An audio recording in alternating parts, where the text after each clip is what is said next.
ప్రభుత్వ భూమి ప్రభుత్వానికి ఇచ్చి భూదాన్ భూములివే 250 ఎకరాల భూదాన్ భూముల్లో అక్రమాలు నిజమే. సో భూదాన్ భూముల్లో అక్రమాలు నిజమే అయినప్పుడు ఆ అక్రమాలకు ప్రధాన కారణం ఎవరు? ఆనాడు CCLA కమిషనర్గా ఉన్నటువంటి నవీన్ మిట్టలే కదా. సో ఆ నవీన్ మిట్టల్ పైన ఎందుకు క్రిమినల్ చర్యలు తీసుకోరు? నవీన్ మిట్టల్ గతంలో ఎప్పటి నుంచో కూడా ఆయన మీద ప్రధానమైన ఆరోపణలు చాలా ఉన్నాయి. సో ఇక్కడ చూడండి, యజ్ఞ బోర్డుకు పరిహారం చెల్లించాల్సి ఉందన్న అధికారులు సీఎం ఆదేశాలతో పూర్తయినటువంటి ఇది చాలా ఇంపార్టెంట్ న్యూస్. దీన్ని అందరూ కూడా చాలా జాగ్రత్తగా గమనిస్తే ఈ రాష్ట్రంలో గత కేసీఆర్ పాలనలో ఏ విధంగా కొనసాగింది, వీళ్ళు మరి ఆ కారణమైనటువంటి వాళ్ళపైన చర్యలు తీసుకుంటారా అంటే నాకు డౌటే. కానీ మొత్తం డీటెయిల్గా చదువుదాం, ప్రజలకైతే తెలియాలి కదా ఈ విషయం. సో రంగారెడ్డి జిల్లా యాచారం మండలం తాటిపర్తిలో భూదాన్ భూముల వ్యవహారంలో అక్రమాలు నిజమేనని విచారణ అధికారులు తేల్చారు. ప్రభుత్వానికి చెందిన భూదాన్ భూములపై హక్కులు వదులుకోవడమే కాక అధికారులు అప్రంగా ప్రజాధనాన్ని ఇతరులకు పంచిపెట్టారని నివేదించారు.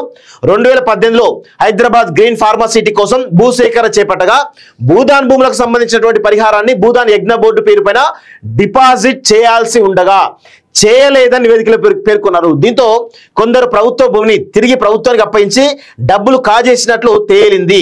2016 నుంచి 2022 వరకు జరిగిన ఈ వ్యవహారంలో పై స్థాయి నుంచి మండల స్థాయి వరకు రెవెన్యూ అధికారులు కళ్ళు మూసుకున్నట్లు స్పష్టమవుతోంది. సో అప్పుడు ఎవరున్నారు, ఏ అధికారులు ఉన్నారు, ఏ కలెక్టర్ ఉన్నాడు, ఇవన్నీ కూడా తేలాలి. దీనిలో ప్రధానంగా నవీన్ మిట్టలు, అదే అమయ్ కుమార్, గత రంగారెడ్డి జిల్లా కలెక్టర్ అమయ్ కుమార్, వీళ్ళే ప్రధానమైన సూత్రధారులుగా కనబడతా ఉంది. సో గత నెల 25న ఈనాడు ప్రధాన సంచికలో భూములు ముఖ్య పరిహారం ఎక్కి శీర్షికన ఈ భూములో చోటు చేసుకున్న అక్రమాలపై కథనం ప్రచురితమైంది. దీంతో ఈ వ్యవహారంపై సమగ్ర విచారణ నిర్వహించి వాస్తవాలను తన దృష్టికి తీసుకురావాలంటూ 26న ముఖ్యమంత్రి రేవంత్ రెడ్డి రెవెన్యూ శాఖ ముఖ్య కార్యదర్శి లోకేష్ కుమార్ ఆదేశించిన విషయం తెలిసిందే. ఈ మేరకు ఇబ్రాహీంపట్నం ఆర్డీఓతో రంగారెడ్డి కలెక్టర్ నారాయణ రెడ్డి విచారణ చేయించి నివేదికను ప్రభుత్వానికి అందించినట్టు తెలిసింది. సో నివేదికలను కీలక అంశాలు చూసినట్లయితే ఇక చర్యలే తరువాయి. తాటిపర్తి భూదాన్ భూముల్లో చోటు చేస్తున్న అక్రమం వాస్తవం తెలియ నేపథ్యంలో ప్రభుత్వం ఎటువంటి చర్యలు చేపడుతుందనే ఆసక్తి మారింది. 2013లో భూదాన్ యజ్ఞ బోర్డు యాచారం తహసీల్దార్కు ఈ భూములకు సంబంధించిన ఉత్తరం కూడా రాసింది. అనంతర కాలంలో ఇబ్రాహీంపట్నం ఆర్డీఓ యాచారం తహసీల్దార్కు మధ్య ఉత్తర ప్రత్యుత్తరాలు కూడా జరిగినట్టు సమాచారం.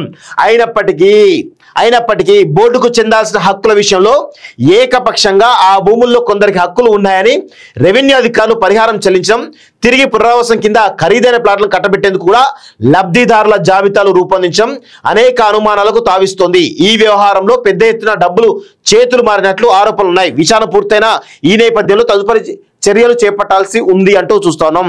100% దీనికి చర్యలు తీసుకుంటుందా అంటే కొంత అనుమానాస్పదంగానే కనబడతా ఉంది. అంత ఈజీగా తీసుకోకపోవడానికి అవకాశాలు ఎక్కువ ఉంటాయి. 100% తీసుకోకపోవడానికి అవకాశాలు ఎక్కువ ఉంటాయి. ఎందుకంటే ప్రభుత్వం మరిది ఈ నివేదికతోటి ఏం చేయబోతుంది అనేది కూడా కొంత ప్రధానంగా చర్చ జరగాల్సిన అవసరం అయితే ఉంది.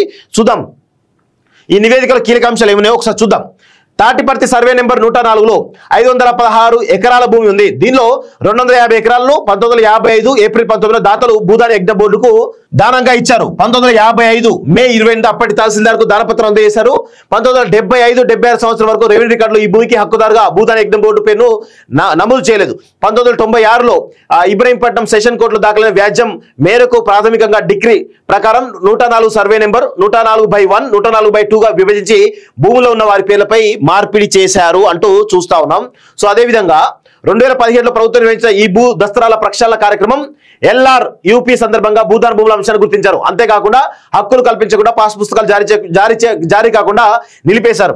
2018లో హైదరాబాద్ గ్రీన్ ఫార్మాసిటీ కోసం 250 ఎకరాల భూదాన్ భూమితో పాటు మిగిలిన భూమి కలిపి నోటిఫికేషన్ జారీ చేశారు. 516 ఎకరాలు చెరువు, ఆలయం, రోడ్డు నిర్మాణంతో పోయిన విస్తీర్ణం తీసి 415 ఎకరాలకు గాను 86 మందికి ఎకరాకు 16 లక్షల చొప్పున పరిహారం ప్రకటించి పంపిణీ చేసి TGIS కి అప్పగించారు.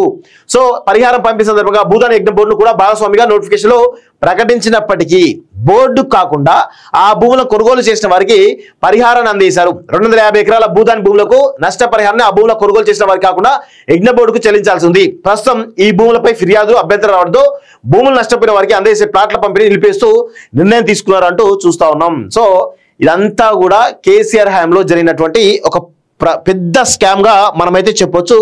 కానీ ఆ స్కామ్ సంబంధించి నివేదిక రావడం జరిగింది. సో దీన్ని ఎవరిని బాధ్యులు చేస్తారు ఏంటి అనేది ప్రభుత్వం చెప్పాల్సినటువంటి అవసరం బాధ్యత అయితే ప్రభుత్వం పైన ఉంది.